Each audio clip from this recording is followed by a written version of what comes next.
Good afternoon. Welcome to Marymount University. It's really nice to see all of you here. My name is Linda Millis. I'm on the faculty here at Marymount. I teach some intelligence classes in the forensic and legal psychology program. I'm a veteran of the intelligence community, and I've been here at Marymount for about 7 years. Thank you all for coming. Thanks to all of you here and our studio audience, and those that are online, and those that will be listening to the podcast. Thank you so much for tuning in. So when Megan asked me if we could host this event here at Marymount, I was really excited about it on a lot of levels. She described the program to me more and more. I got really a better sense of how it's a perfect fit for Marymount. So she told me that the See Her, Be Her event was going to showcase some extraordinary senior Latino women in the intelligence community. So in 2020, we earned at Marymount, and we're very proud of, our designation as a Hispanic serving institution. We are the only one in the Commonwealth of Virginia. So we really welcome our women.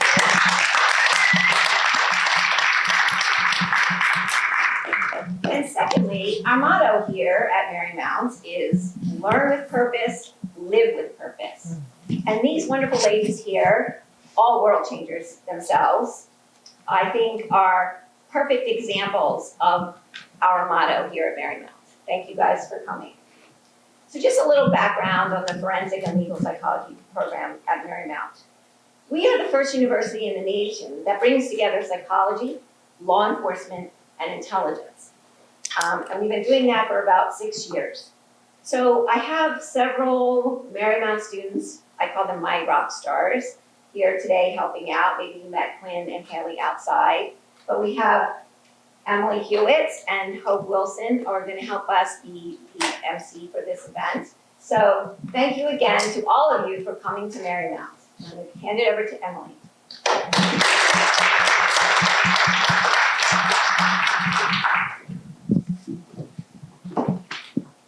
Thank you for that lovely introduction, Professor Millis. My name is Emily Ann Hewitt, and I'm a second-year graduate student here at Marymount. I'm in the Forensic and Legal Psychology program with a concentration in intelligence studies. I'm very proud to say that I am the Vice President for the Marymount Intelligence Club, and I'm more proud to say that I am graduating next month. It is definitely going to be a bittersweet end, and I'm going to miss Marymount so much, but my post-grad plans include completing the RISC Research for Intelligence and Security Challenges program run by the University of Maryland in their Applied Research Laboratory while I await my prospective government employment. This panel, See Her, Be Her, is important to me because it demonstrates the tangible results of fostering dialogue among professionals. Shedding light on the significance of networking and assuming leadership roles, my journey from being showcased on Iron Butterfly as their first student feature to engaging with organizations like AWIC, the Amazing Women in the Intelligence Community, Girl Security, and planning MIC events underscores the need for student engagement Without actively networking and seizing opportunities to converse with professionals, I would not have the privilege to deliver this introductory speech today. So witnessing the culmination of our efforts into this event is really gratifying. So I thank you all for your attendance today.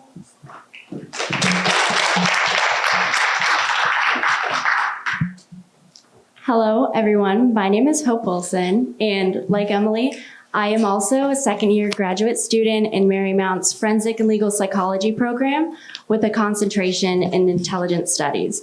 And also, like Emily, I will be graduating in May, which I'm extremely excited about. And I've had the opportunity to serve as the secretary for Marymount's Intelligence Club over the past year. I've also had the opportunity to intern with the Association of Former Intelligence Officers, and I will continue on as OFIO's Director of Outreach as I await further job prospects in the intelligence sector. This panel is significant to me as it features 3 remarkably astute women in the intelligence community. And I'm deeply honored to be here today and to have the privilege of listening to our 3 distinguished guest speakers.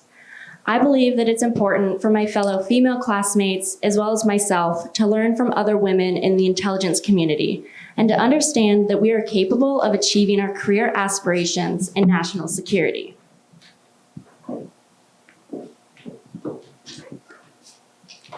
To give some background on the Iron Butterfly podcast, it was created in honor of Eloise Page, the original Iron Butterfly. 80 years ago, Eloise joined the Office of Strategic Services, trailblazing a path for what ultimately became the United States intelligence community. As she rose the ranks from secretary to case officer, she defied norms of her time and eventually became the first female chief of station at the CIA. Eloise was known among her colleagues to be a fierce fighter with a core of steel, thus earning her the codename Iron Butterfly. This podcast continues her legacy, inviting the unsung heroines of the United States intelligence community to share their stories with aspiring leaders like you all. Women in intelligence are special because they have dedicated their lives to studying the whole world.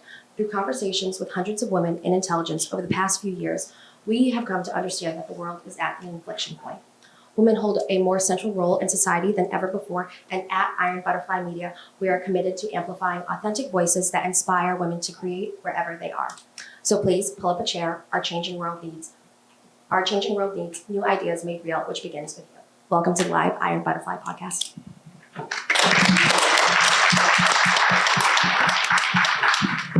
So I'm extremely excited to introduce today's guest speakers, 3 incredible women who have graciously taken their time out of their busy schedules to share their stories and to answer some of our questions. Carmen Medina is a retired senior federal executive with 32 years experience in the intelligence community, a former CIA Deputy Director of Intelligence and advisory board member at NSI, and a recognized national and international expert in intelligence analysis, strategic thinking, diversity of thought, and innovation and entrepreneurs in the public sector. She is the author of the book, Rebels at Work. Arlene Gaylord is the Executive Assistant Director of the Information and Technology Branch at the FBI. She leads ITB's efforts in designing buildings and operating FBI networks, infrastructure, cybersecurity, and data systems. Arlene began her FBI career in 1991 as an honors intern and has since held various roles, including the FBI Equal Opportunity Officer, Supervisory Language Specialist, and Intelligence Analyst. Arlene is a native of San Juan, Puerto Rico. Stephanie La Rue is the Chief of Diversity, Equity, Inclusion, and Accessibility for the Office of the Director of National Intelligence, where she leads the implementation of the National DEIA strategy for the intelligence community. La Rue previously served as CIA's Chief Diversity Strategist and as a legal reference for CIA's Office of General Counsel. In 2016, La Rue founded the Latino Intelligence Network, a collective of Latinx Employee Resource Groups across the IC. Now over to Megan and Cadie for the rest of our discussion. Let's give a round of applause to the students. Well, thank you all so much for being here. I don't know how much, I know some of you know a lot about these women, some of you might not, but I'll tell you one thing, you are going to have a lot of fun today. So I don't think people realize how dangerous it is to have these 3 on the same stage. I don't think they realize that either. So we are going to start with some questions that we have. Whoa, that's getting pretty dark. Wow. Put on a performance. And then we will open it up to the audience once we are all set. So are we keeping it this dark? Megan was giving you time, but I think we're keeping it this dark. Okay, cool. We're good. Yeah. We're good. Okay, well, I'm just going to jump in. So we had the students, Emily and Hope, give, the traditional bios for these fabulous women. But what Cadie and I wanted to do is we wanted them to introduce each other and to see how they would introduce each other, or, kind of a personal introduction. So I was hoping that Stephanie could start and have Stephanie introduce Arlene, and then Arlene introduce Carmen, and Carmen introduce Stephanie. So What could go wrong? let's just make sure all the mics are on, and we'll be sharing those. Green means on. What could go wrong? Screaming on. Okay. So we will start with Stephanie introducing Arlene. Okay, Arlene Gaylord. So Arlene is sabrosa. And if you don't know what that means, Google it. It's free. Arlene is brave and unapologetic. She is full of kindness and grace and is wildly supportive of other women, a true believer in the ideals of justice and service. And I'm going to stop before I start crying, but Arlene she's just a badass, and I am just so grateful to have been in her orbit for this moment in time that we share together. Woo, everything's gonna be okay. Can you believe this? I'm fangirling a little bit. I'm here to introduce Carmen Medina, and although she bears the incredible title, former Deputy Director of Intelligence for the CIA, I don't think you realize what you mean to me. Very early on in my career as an analyst, I transitioned to be an analyst later in my career. I was a linguist first. I, as a 13 or 14, was in the audience and I saw you and they said you were from Puerto Rico and I was like, no way. So I thought I could, no way. And I thought that I could share more about your bio, but I wanted you to know the words that you said that I carry with me. And I call them butterfly effect nuggets. What do you like? I should do branding or something. Okay. You told me and taught me don't do what I did for so long, meaning you said don't do what I did for so long. Claim your culture. And I very loudly claim my culture. You said speak your truth, but be smart about it. And you've saved my career. You said present your ideas. And don't hold on to them. If someone doesn't hear them, how are they going to come true? And then the most important thing you introduced me to is the concept of diversity tension, which I remember sitting in the audience and going, oh my God, which really resonated with me. Don't settle for smooth. If these tough meetings, these tough talks are smooth, you're probably not doing them right. So don't settle for smooth. Thank you. So Carmen, could you introduce Stephanie? With pleasure. So during the pandemic, I'm not really sure how I saw it, but some ruckus had been developed because of this video. Humans at CIA. And I went, what's this? And I saw the video and I was like, whoa, who is doing this? And I mean, you use words like, I'm just telling the truth, intersectional. And I was like, what does that mean? And then I realized, oh, it means being more than one of something. Oh, I'm that, you know? So somehow we got together on LinkedIn and we had a Zoom because that's what you did during the pandemic. And for me, when I think of Stephanie, what I think about most is the power of generations, how each of us does this so that the next person can start a little further down. And Stephanie, you're like gonna take the baton all the way. Because we're tired. And that's how I know. I mean, ferocious is the word I would use. Wow, that's pretty amazing. Oh, we got to do this more often. And we really do. That was a great intro. And I think at Iron Butterfly, what we've learned is that so many of the guests that we've had want to be just understood as they authentically are. And these are three people who are just totally authentically themselves. So I think our next question is kind of a fun one. Do you want to go? Yeah, you have another question? We had one insert. Oh, okay, that's right. Sorry, we had one insert. But first, before I do this insert, I wanted to say, the reason why we're all here today is because we just finished our 6th season of Iron Butterfly. And at our season finale of season 5, which was in December, Arlene was our season finale.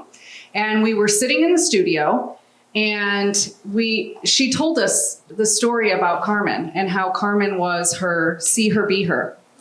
And she said, wouldn't it be cool if we could all get on a panel? And Cadie and I said, well, we could make that happen. and so this is Arlene's idea, and we're so grateful for that. And we're grateful for Linda for allowing us to come here and host it at Marymount. So Thank you. And before we get into our questions, Carmen, when she came in today, she said, Megan, I received this email and I want to read it. And I said, okay. So I'm going to pass it over to Carmen. All right, so I got this email from someone and I checked and she's okay with me reading it anonymously. And it's about Arlene. So I'll just skip the first 2 paragraphs, but she's applied for a fellowship that her manager says, I'm not going to let you go. So I'm quoting her now. I felt powerless.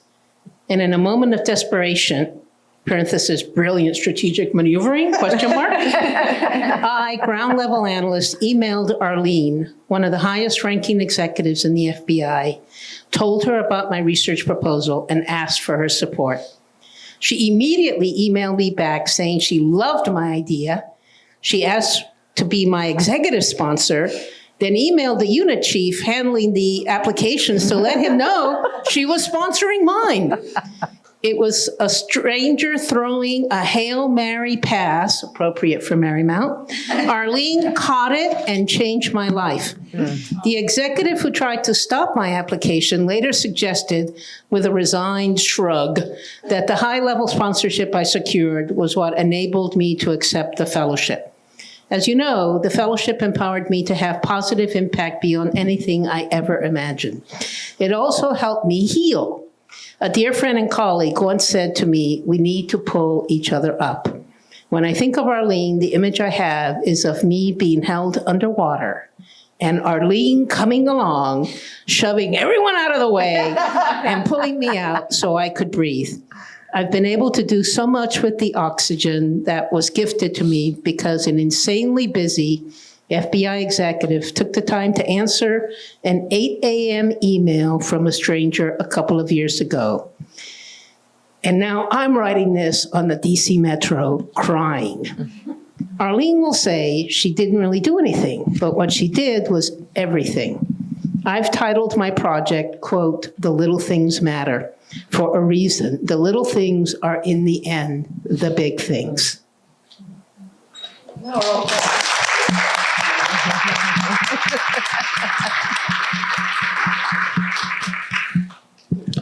Thank you for sharing that, Carmen. And thank you, Arlene, for allowing Carmen to share that.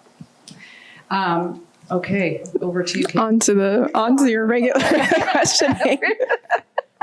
So we're going to make this a little fun and get to know you a little bit better. We're going to talk about your professional life and your personal life. The first question that we're going to ask actually comes from you, Arlene, when we were chatting earlier today, which is, what is your superpower? And Carmen, I see you have the mic, so why don't you kick us off? What is my superpower? Well, the first thing that came to mind when you said it is that I'm glib. I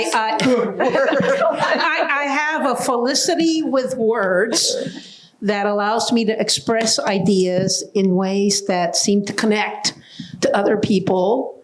And sometimes I will watch footage of me saying something like I did a few days ago. And I went, who the hell said that? How did that come into my mind? So I think my superpower is some secret communication ninja-ness, which I have no idea where it came from. Amazing answer. Stephanie, do you want to go next? I don't know if it's a superpower or like a super stupidity, but I do think that I am incredibly brave. I think that I have been blessed with an enormous amount of privilege in a million ways. Professionally, I think, coming in the shadows of women like Carmen and like Arlene, who really have empowered me to be outspoken and say the quiet parts out loud and not care the impact that it has on my career, because it pisses a lot of people off. But, I think that privilege, the privilege of also kind of having dual incomes, my partner has a job. And so if I got fired, like, we'll survive, of having my student loans paid off, again, if I got fired, we'll survive. But I think, all of that privilege really does put me in a position where I think I am very brave. and that I am always willing and to do what's right for the mission or to do what's right for a person, even if that thing costs me something personally and or professionally. The other day I was telling Arlene this morning, I did a session for Women's History Month, and it was asking about, how I live authentically and how I've been able to succeed in my career. And the only thing I could really come up with was that, you don't get to be me without consequence. Like, I do not get to exist without repercussion. And it's true. Like, there have been a lot of things that I've said that being ferocious, it pisses a lot of people off. But it's not that I don't care. It's just that I'm not going to do so. I'm not going to not say the right thing when it needs to be said. I think I have a balance of, you don't need to fall on every issue all the time. But those issues that I know are impactful, that I know are going to have an impact, I, without a doubt, unapologetically, unequivocally, and with zero fear, walk into that because I know it's the right thing to do. Arlene? So I think the faith is kind of like the cornerstone of my life. And so I would pick the word grace. And I think June 2nd will be my 33rd anniversary with the Bureau. And I think that as I reflect on the time that I wasted stuck in the fight, right? And I always tell people, you can choose to be a rock or you can choose to be water. And so something happened when I turned 50, that everything I've been taught, my faith, my upbringing, my experience, being old and realizing what am I going to do, right? Made me realize that I could achieve more and expend less energy in the anger. And my husband introduced me to Stoicism, which has been a great compliment to my faith. And it's made me happier and healthier, right? Because I find a way when you tell me no to, like, I hit a rock, and instead of trying to beat it down with my rock, which is smaller, finding a way to squiggle in like water. And so I would say grace. Wow. I have some questions about those superpowers because I identify, and maybe it's because Stephanie and I are both Capricorns. And I feel like Capricorns are more of that rock, and I wish I had more of that water where I won't, I'm dying on the sword every time. Like, I believe in this, I'm going to stick to it. So what would you tell the rocks about making that transition to being more like water? So what I will tell you is there were so many hills that I chose to die on. My dad was a general in the Army, and he always taught me to pick my battles. And so what I always ask myself is the Stoic question. If you read Ryan Holiday, who's one of my favorite, authors, is to what end? Right. Like, I'm getting mad. Like, if I get mad, what's that going to change? I think what's interesting also knowing that you're a mom is that so much comes, I don't know what it is, but I thought 40 was awesome. Being in your 50s is amazing. It is. But what I would tell you is they say, like, anger, and Latina moms are tough. My mom will be like, worry is a worthless emotion. Anger is it's like you're in a rocking chair and you're moving and moving and not going anywhere. Once I realized that was negative energy, and that I could find more creative ways, because my rock is always smaller, always, right? And then figuring out the glib way and communicating. And still, I say my team is here, so they know that I've got a kind of reputation to be a little bit of a gangster, but I'm a calm, quiet, gracious gangster. I love that. So for you rocks, someone said this about 5 years ago, stuck in my head. Just because there's an argument to be made, doesn't mean you have to make it. And that's like a tactical decision you're making at the moment. I know there's an argument here, but is it really the right thing for me to make it at this moment? And that has stuck in my head. I'm taking notes. Thank you both. I appreciate it. So we're going to switch gears a little bit and dive into your professions in the intelligence community. And so I'm wondering if we could start with some career highlights to help the audience understand what working in the intelligence community really looks like. I was wondering if you could share with us one day from your career that sticks out to you particularly, that was meaningful or impactful. And Stephanie, let's start with you. Wow. I'm first generation. My parents immigrated to this country from South America in the 70s. And there was this one moment that happened a few years ago where I was asked to travel with the DNI to go to Florida International University, which is a Hispanic serving institution and also an IC Center of Academic Excellence, to talk to a lot of the students about kind of what it is to be there and kind of the see her, be her effect, right? So if they could see someone that looked like them, that shared similar cultural backgrounds and values, that it might do a lot to build the relationship between us and those students. And so I remember we flew on her private plane. And so going to wherever we got on the plane. And I remember just looking out the window and her staff was there while we were flying down to Florida. And just, there were these cups that said like United States of America and the napkins and all that stuff. And looking out the window, just thinking, one generation ago, my mother and my father grew up food insecure. They grew up, in extreme levels of poverty. It was just like, I could not describe it any other way.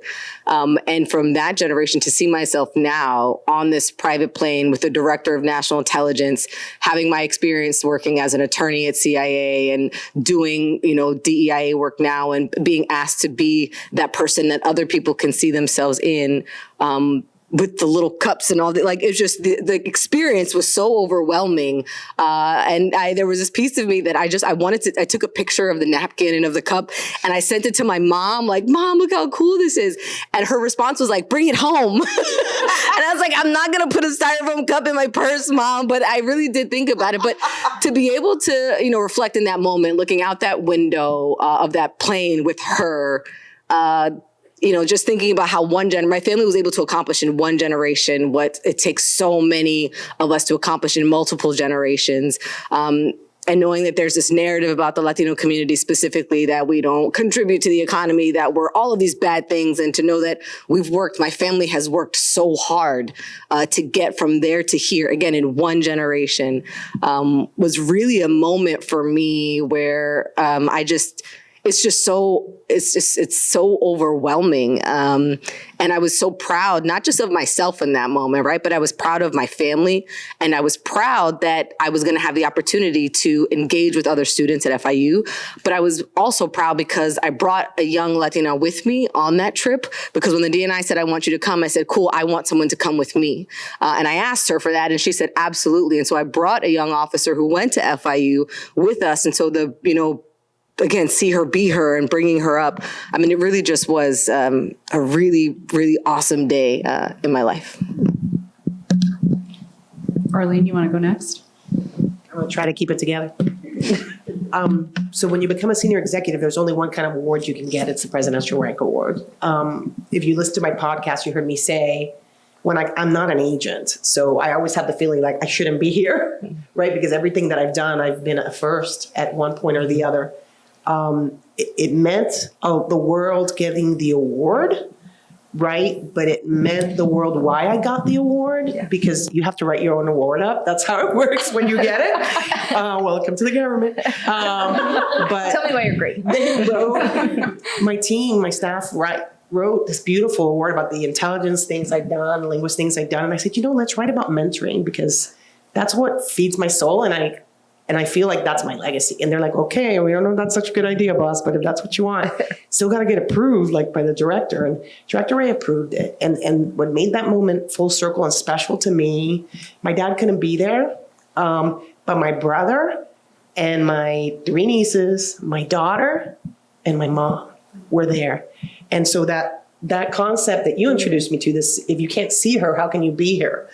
It was so powerful because there's a picture of all the girls and all the kids holding my dad's picture, right, at those awards. So that's probably what I would tell you is like a defining moment for me. Love that. Carmen? So I'm going to tell a story that really sticks in my mind about my CIA career. So I'm a pretty young analyst. It's within the first 10 years. And I'm working on South Africa. And I'm writing, I have a piece, an article going in the President's Daily Brief the next morning. And at that time, Bob Gates, who was Secretary of Defense and a fantastic public servant, was the head of the analytic directorate. And he was a tough taskmaster. He matured and learned a lot over the years. And That you taught him. That you taught him. No. But he was a very intelligent guy. And so he personally reviewed every single article in the President's Daily Brief. And they had this meeting at 6 o'clock in the evening where he would actually kind of, was like an inquisition chamber where he was sitting in the conference room reading the pieces and going, what's this piece of junk or what? Not far from reality. So the analyst, and it's approaching the holidays. It's like December 19th or something. This is a true story. All my stories are true. And the analysts who have pieces running are advised to go be in the meeting. So I'm in the meeting, sitting against the back wall.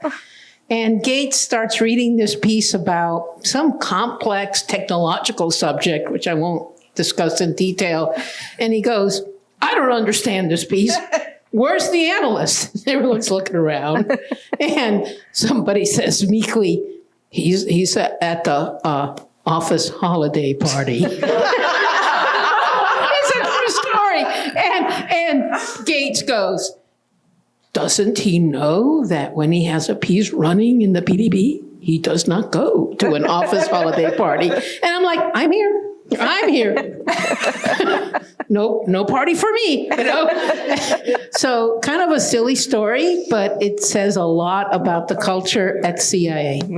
Carmen, why do you think that story sticks in your mind so clearly? Well, because it's, it just is, I don't know. That's the one that came into my head. I love the story. I have a whole little file in Evernote on silly CIA stories. And if you need me, I'll open it up and start regaling you with them. It's going to be an episode. See what Arlene I should be a does? marketing person. She is yes, you are. You are our marketing person. Amazing. So, Stephanie, you've talked a little bit about this, but the title of this panel is See Her, Be Her, right? Which is, I think, has become kind of a mantra of yours at this point. Whenever I hear the phrase See Her, Be Her, I always think of you. Why is that concept or that idea so important to you?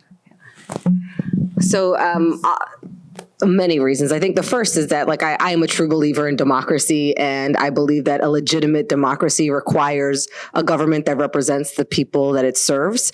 And if I can't see myself reflected in my government, then I think it just makes things really, it calls into question the ideals and the principles of democracy. And so See Her, Be Her is directly connected to my belief in the idea of American democracy. So there's that.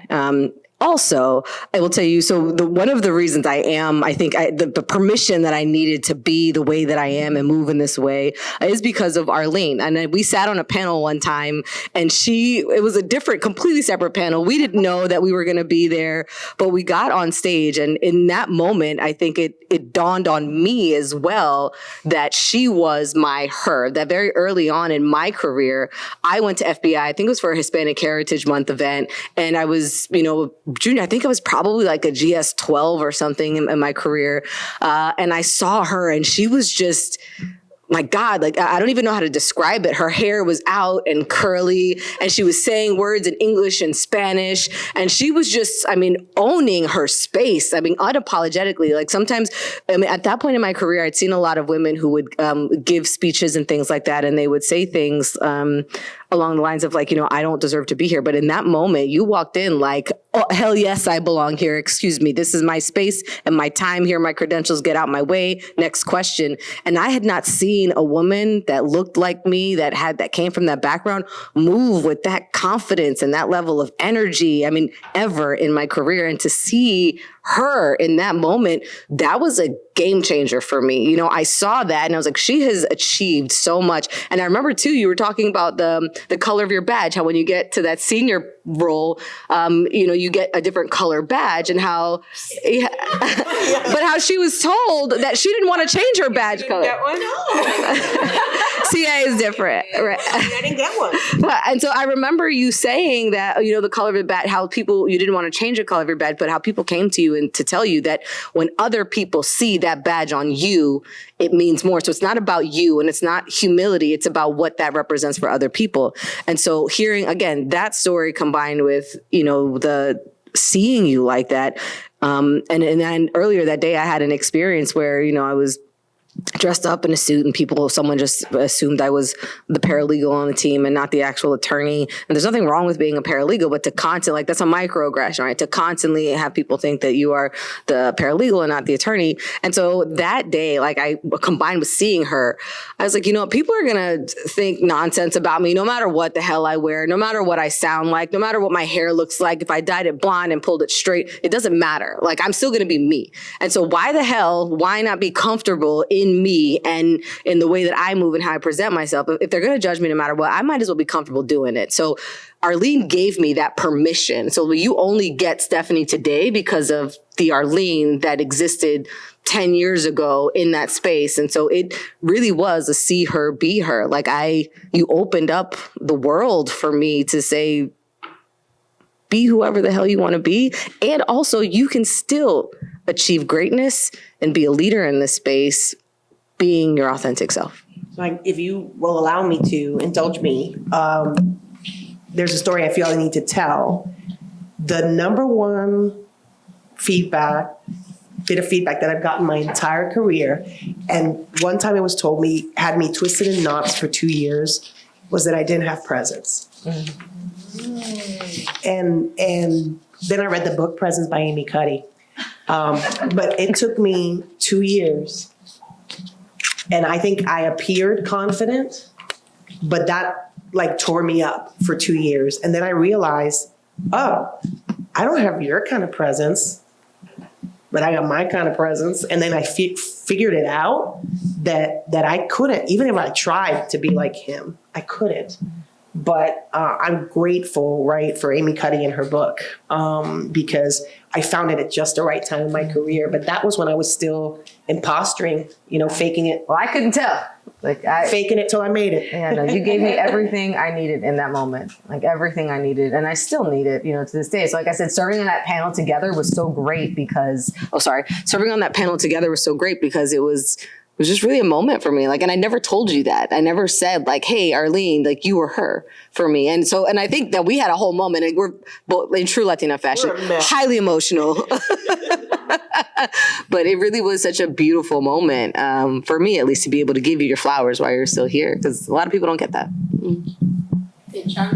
Echando flores. Yeah. That's you know, certainly a Puerto Rican thing of praising people. Echando flores. All right. So one of our final questions here before we open it up to the audience. So at one point, each of us on this stage, including the three of you, has been one of them, right? Sitting in one of these seats, 20 something years old, trying to figure out what you want to do with your life, how to get into the intelligence community, or just how to kind of reach your dreams, right? If you were speaking to 20 something year old Stephanie, Arlene, or Carmen, what would you say to her? And Arlene, let's start with you. Oh, gosh.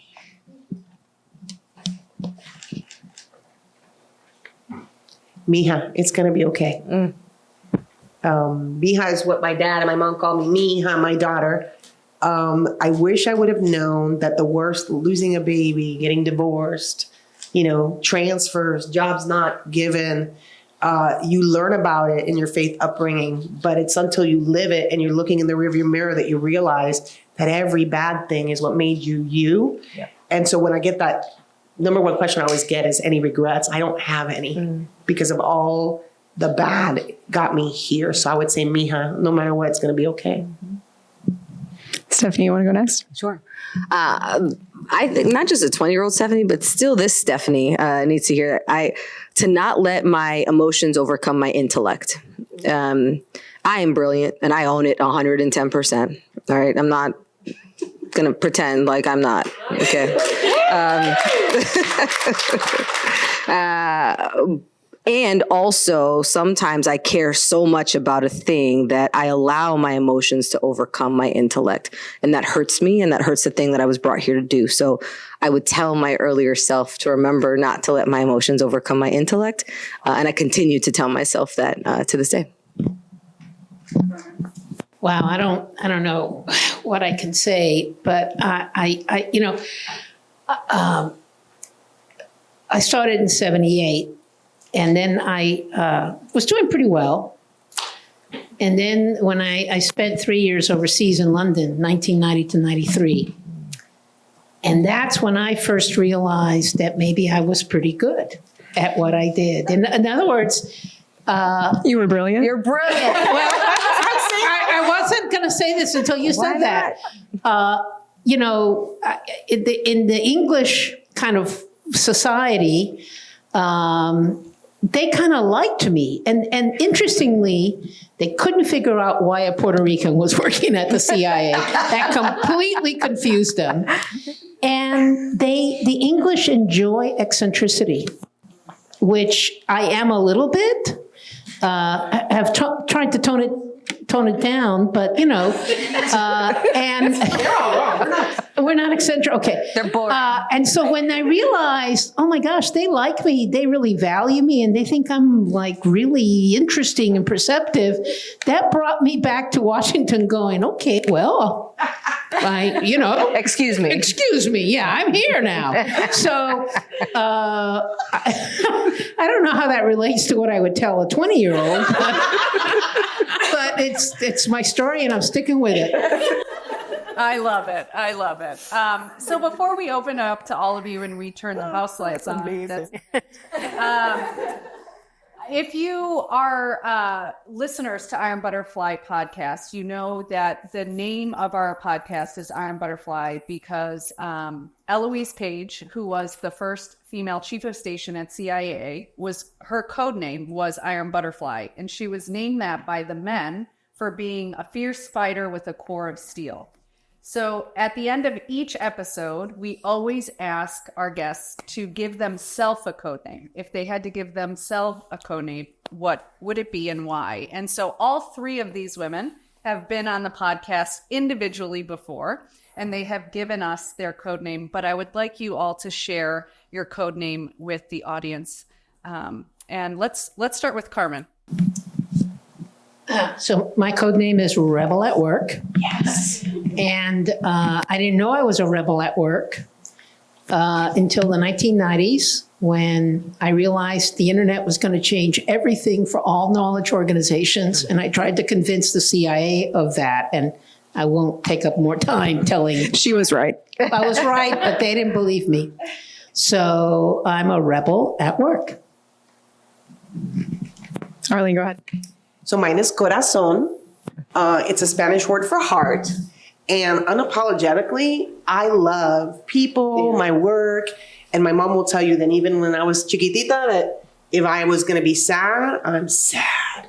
There's a great new song about sad on the new Taylor Swift album. Going to say, she's going to quote Taylor Swift. I'm going to quote Taylor Swift. But if I'm happy, I'm happy. But everything that I do, I come at it from a place of love and joy. And I'm just grateful, right, that my parents gave me that gift to live that way. Love it. Stephanie? I love it. I'm sorry. My favorite song on her new album is Who's Afraid of Little Old Me? Because I really do feel that way. Like, why are you scared? I like it. Like she says it quiet. And I know. She says it high and she says it low. It's like, be very afraid. So I hope she's listening. we love you. Right. We love you, Tete. So mine is Mija. And again, kind of like Arlene mentioned earlier, Mija is a term of endearment in Spanish, short for mi hija. My parents call me that, but it's particularly important and special to me because when I did that video for CIA, I wore a shirt that said, Mija, you're worth it. And that video came out and it kind of, some people loved it, some people hated it. To this day, I stand by everything that I said in that video. that word, that was a really trying time for me though, because it was so heavily criticized by so many people. I felt like I couldn't escape a negative criticism about myself and me just existing the way that I do for quite some time. And it was hard. I'll tell you, it was really, really difficult during that time. But, you know, when I was going through it, my husband asked me like point blank, you know, despite all the things you're going through now, if you could go back and redo it, would you? Would you do anything differently? And the answer was absolutely no, right? Like I would not, because I didn't do anything wrong. I existed in a space the way that I wanted to exist, and that pissed people off. But again, you don't get to be me without consequence. I don't get to exist without repercussion. And so I doubled down and I owned it. So Mija is my code name. Love it. And if you, I would highly, this is not a shameless promotion, but I would highly recommend listening to their individual podcasts because they'll make you laugh, they'll make you cry, you're going to learn something. So I think we should open it up to some audience questions if we can. If someone could come grab one of the mics. Yeah, and a little bit more light. Yeah, there you go. All right. Oh, yeah. All right. Let there be light. Thank you. So who would like to ask the first question? Thank you. Please introduce yourself, Madame. Hello, my name is Amelia Cohen-Levy, and I am not a ringer. You were speaking about, obviously, the value of diversity and the interconnectedness between diversity and democracy. So talk to us about diversity of thought. And what does that mean? And what does that mean for all different kinds of people who make up this great country? I'll start. So from a work perspective, for me personally, normally it transcends more than just the traditional, like I'm Latina, right? My religion.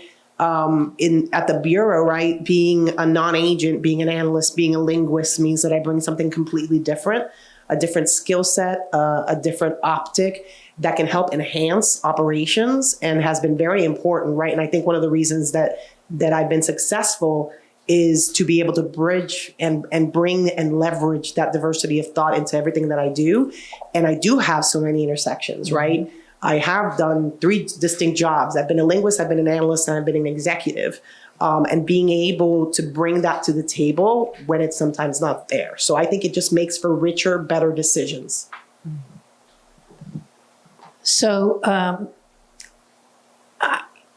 I've used this phrase, I'm going to say it, and I'm going to stand by it. The national security and intelligence communities tend to inhabit cognitive ghettos.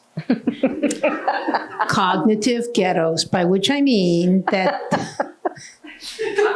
I love you so much.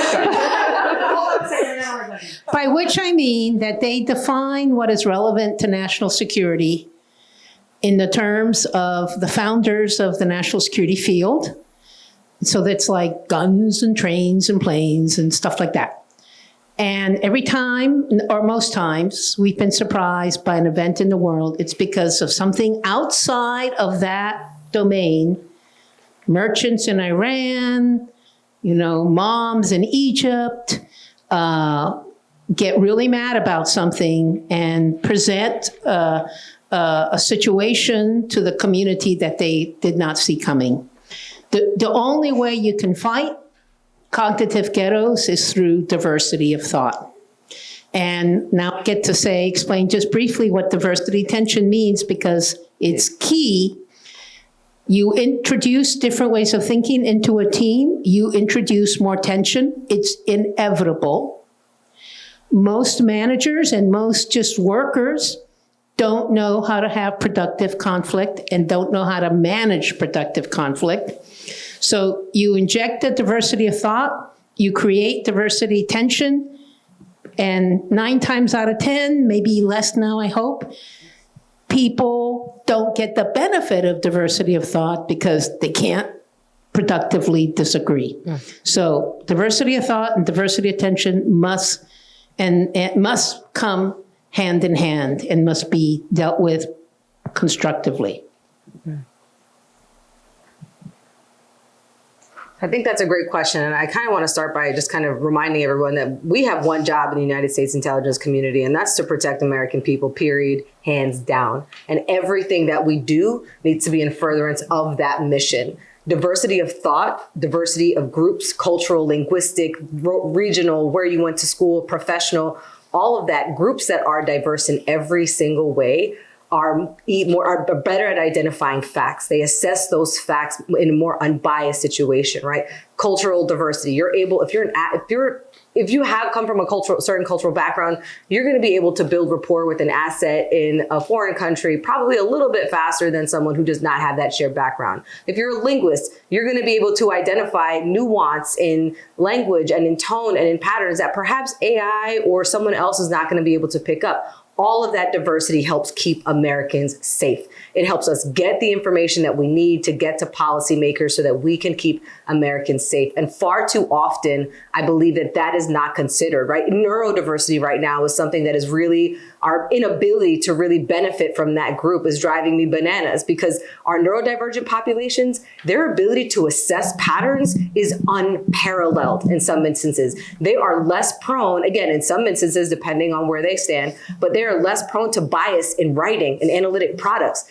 Our systems right now are not set up sufficiently such that we can leverage all of that diversity, of that cognitive diversity. And so we're missing out. Are we doing a good job? Yeah. Could we do better? 100%, right? And until we get to that place where we really can leverage and benefit the full diversity of what it means to be an American, we are not going to be doing the best that we possibly can with respect to our mission, which is gathering and producing intelligence. Do we have another question? Right.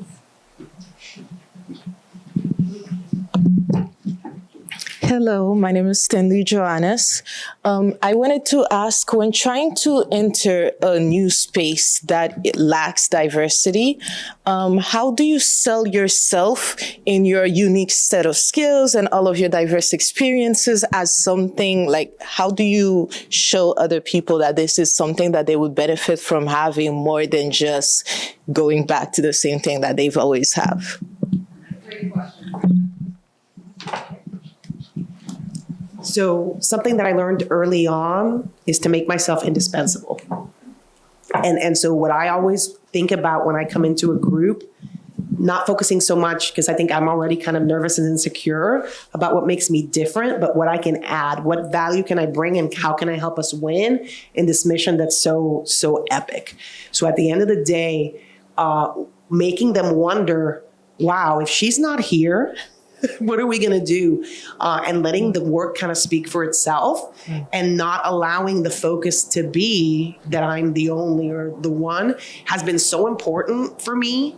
And not just being Latina, being a woman in this space, not being an agent in this space, is bringing adding value, right? And helping bring results no matter what the mission space is. And whether that meant I was giving tours of FBI headquarters and introducing the American public as a GS5 to running our technology branch now in the Bureau, it's always been the same.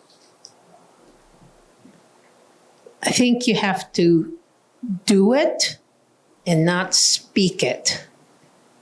You have to,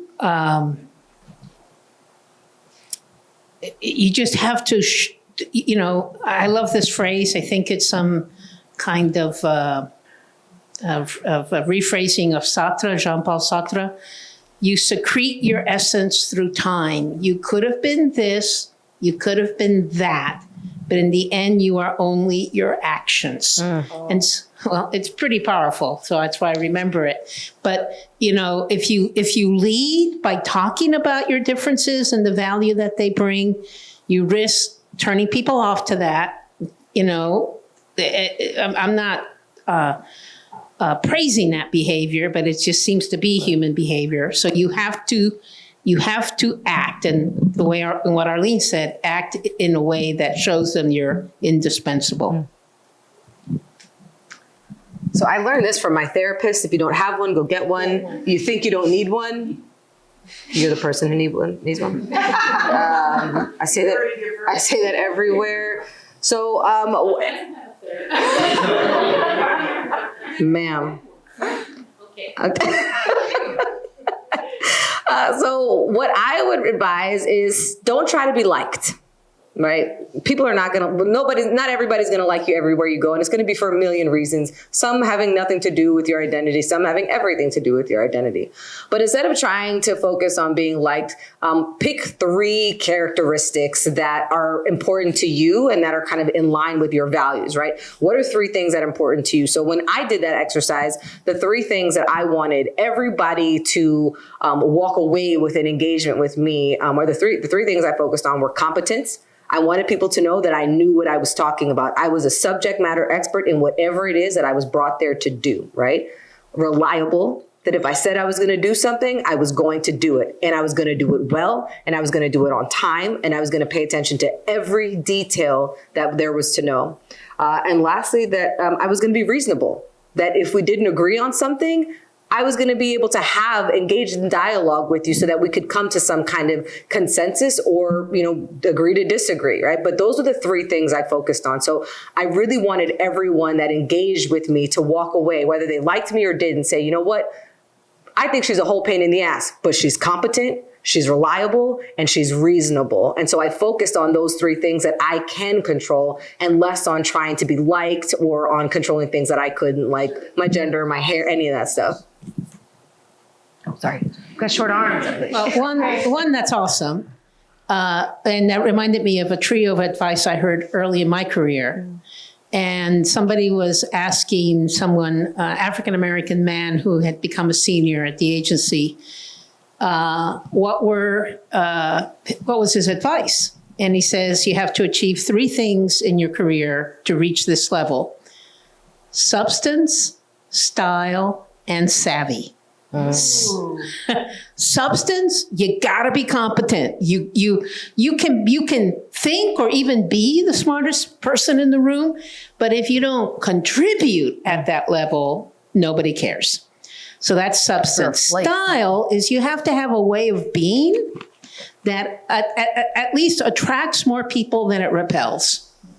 But the hardest one is, and by the way, the quickest way to that style is to be your authentic self. Yep. Let me just say that right now. You don't acquire a style, you express your style. Mm-hmm. And then savvy, really hard, but savvy is all that implicit stuff that goes on in an organization that really guides the way you behave in it. And it's never written down. That's savvy. It's also another word for emotional and social intelligence, I think. Are you getting all these nuggets? I believe they're butterfly effect nuggets. Hashtag butterfly effect nuggets. I hope you're all writing this down. I think we have time for one more question if we have one. Oh, yeah. Oh, I'm all the way on the other side of the room. So sorry. That's fine.